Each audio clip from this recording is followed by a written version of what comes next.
ইতিহাসের নানা বাঁক পেরিয়ে রাজধানীর পুরান ঢাকার রোজ গার্ডেনে জন্ম নেওয়া বাংলাদেশ আওয়ামী লীগের ৭৫তম পূর্তি উপলক্ষে ঢাকা মহানগর দক্ষিণ আওয়ামী লীগের উদ্যোগে বঙ্গবন্ধু অ্যাভিনিউয়ে দলীয় কার্যালয়ের সামনে এই সভার আয়োজন করা হয়।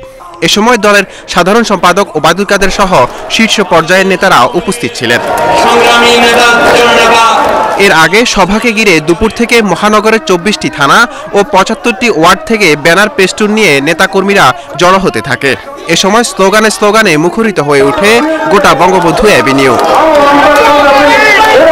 বেগম খালেদা জিয়ার মুক্তির নামে বিএনপি রাজনৈতিক ফায়দা লুটতে চায় জানিয়ে আওয়ামী লীগের শীর্ষ নেতারা বলেন, মুক্তির নামে আন্দোলন করে কোনো লাভ নেই। এই জিয়া পরিবারটা হলো একটা খুনি পরিবার না, একে কোনো রাজনৈতিক আদর্শ নাই। এরা বেগম খালেদা জিয়ার মুক্তি চায় না বলে আদালতের দরজায় যায় না, নিজেদের মুক্তির জন্য বারবার যায়। বেগম খালেদা জিয়ার জন্য আদালতের দরজায় যায় না তারা।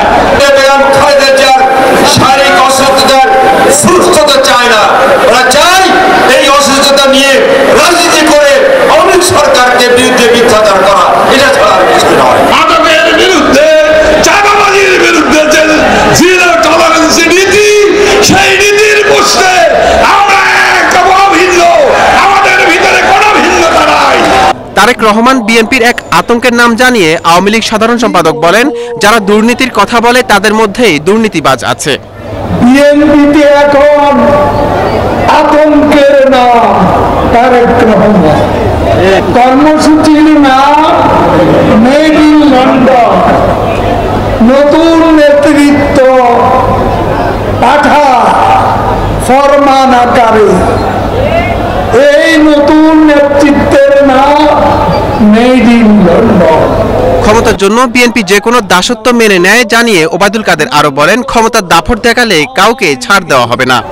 আমাদের সাথে বন্ধুত্ব, আপনারা দাস হয়েও ভারতের সমর্থন চান।